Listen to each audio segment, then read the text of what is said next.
Toastmaster, fellow Toastmasters.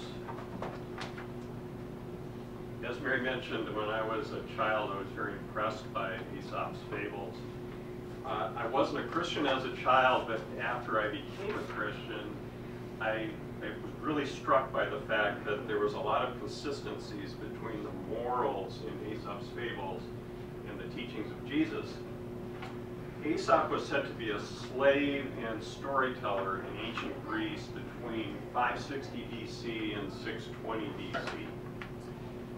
Apollonius of Tyania, as you all know, a first century philosopher, said about Aesop, like those who dine well on the plainest of dishes, he made use of humble incidents to teach great truths, and after serving up a story, he adds to it the advice to do a thing or not do a thing. So now you can all curl up on your mats and pretend you're back in kindergarten as I read you some Aesop's Fables. Town Mouse and Country Mouse. A town mouse went to visit his cousin in the country.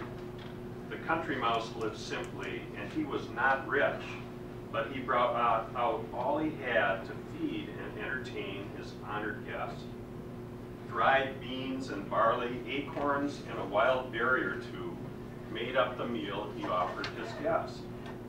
The town mouse picked and poked at his food and finally said, "How can you stand to eat such stuff? And how can you live here surrounded by nothing but dirt and rubble? Is this the best you can do in the country? That you must come away with, if this is the best you can do in the country, then you must come away with me to the town, and let me show how a mouse should really live." They set off at once, and late that night came to a large house. "Right this way," said the town mouse proudly, and marched into a dining room where there had been a dinner party earlier that evening. Climbing up onto the table, the country mouse sat on the edge of a plate as though it were a throne, and watched his friends scurry about collecting an assortment of cake morsels, rich bits of cheese, buttered bread, and leftover wine. As they prepared to eat this feast, there was a sudden commotion, and two huge barking dogs bounded into the room and practically leapt onto the table. The two mice fled for their lives and hid in a narrow crack in the floor. When the coast was clear, the trembling country mouse said farewell to the town mouse. "Your house is grand, and the food is very fine, but I'm going back to my dried seeds and my home in the fields." The moral was, simple meals in safety taste better than feasts in fear.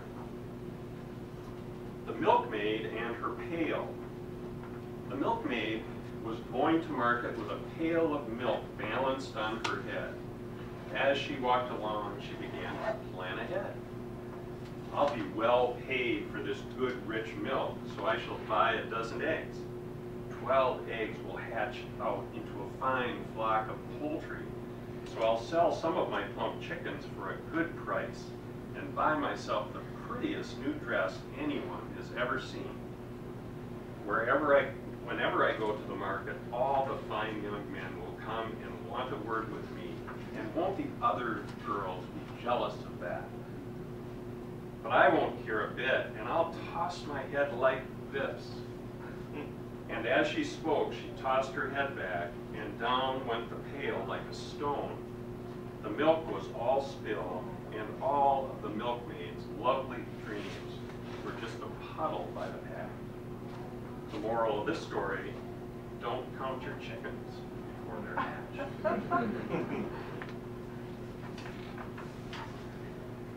The Shepherd's Boy and the Wolf. A shepherd's boy was tending his flock near a village, but found the task boring and lonely. He thought he would cause some excitement by pretending that a wolf was attacking his sheep. So he shouted, "Wolf, wolf!" The villagers came running with pitchforks and shovels to help him, but when they arrived, there was no wolf. This seemed like good fun to the boy, so he tried his game again a few days later. The people came to his aid once more, but as before they found nothing. Then one day, a real wolf did come out of the forest, and the boy shouted as loud as he could, "Wolf! Wolf!" But the villagers thought that the boy was up to his tricks again and ignored him. And so the wolf enjoyed a hearty meal. The moral of that story is you cannot believe a liar even when he tells the truth.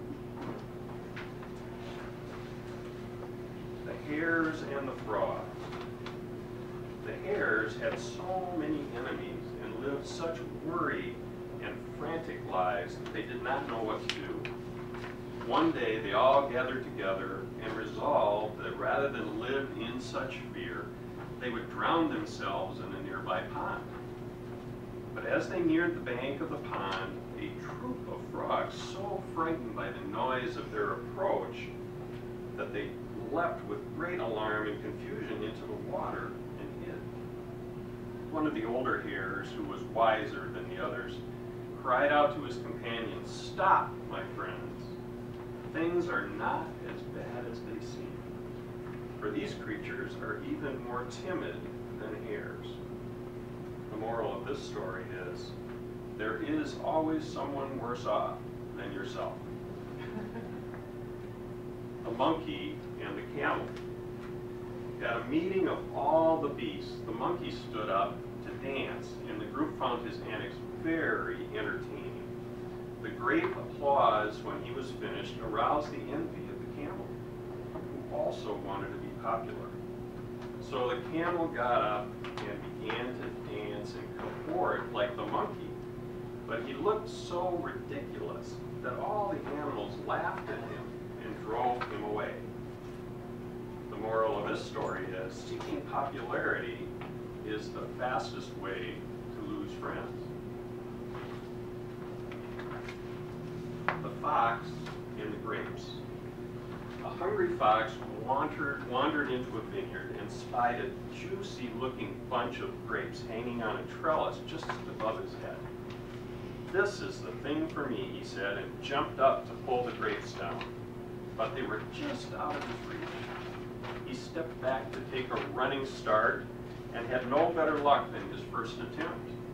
Again and again he jumped up after the grapes.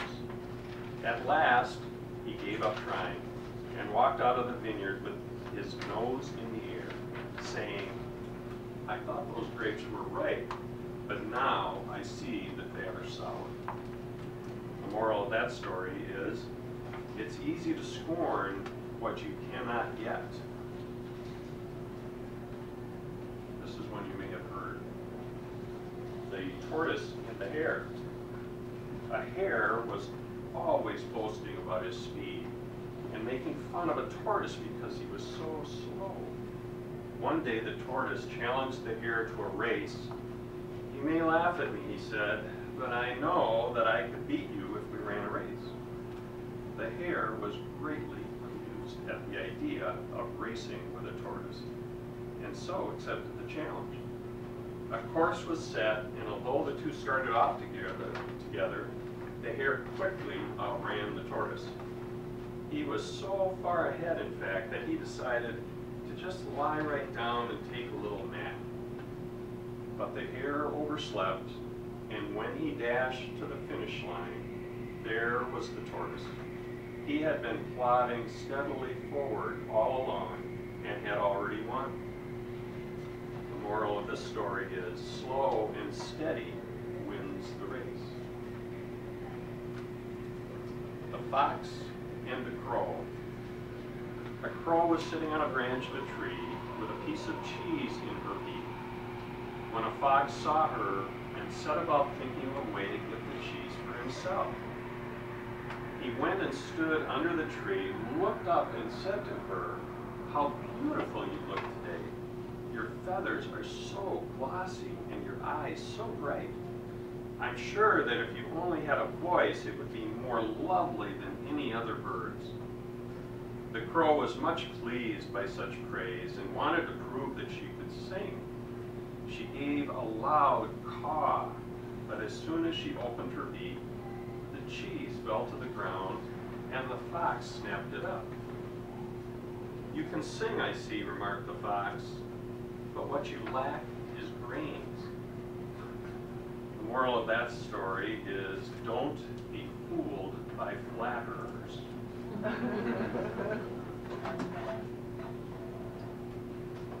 Aesop was prolific, by the way. You just can't believe how many of these stories there are.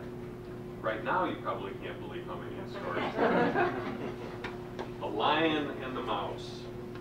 One day, while the mouse was creeping through the tall grass, she happened upon a great lion sleeping in the sun. "I might see for quite a long distance from the top of the beast's back," she thought. Boldly, the mouse crept up the lion's flank and scampered along his spine. The tickling of the mouse's tiny feet woke the lion. With one swipe, he snatched her in his claws and dangled her by her tail in front of his nose. "For daring to interrupt my nap," the lion growled, "you'll be my next meal." "Oh, please," the terrified mouse gasped. "Let me go, and I promise one day I will help you in return." The lion shook with laughter. "Impossible," he roared. But the proud animal was so amused by the idea that he allowed the mouse to go. Not long after, the lion was caught in a trap set by some clever hunters. No matter how powerful the beast thrashed and fought, he could not free himself from the strong net that raised him from the ground. No other animal dared come near to help for fear of the hunters. But when the brave little mouse heard his cries, she remembered her promise and hurried to his side. Quickly, she gnawed through the sturdy ropes with her sharp teeth until the lion could escape to freedom. "You see," she said, "there are times when even a tiny mouse can help a lion." The moral of this story is, even the strongest can sometimes use the help of the smallest.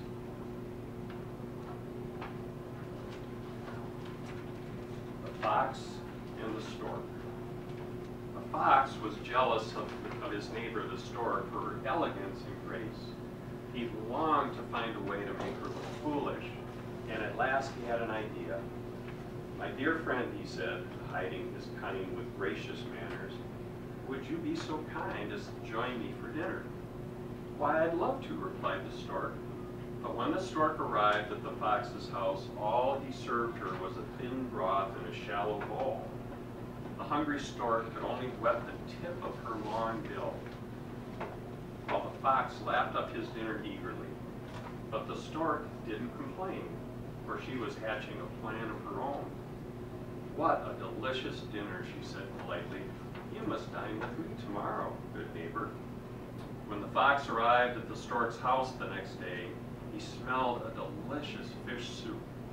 He licked his lips eagerly, but when he got to the table, the soup was served in a tall glass jar with a narrow neck.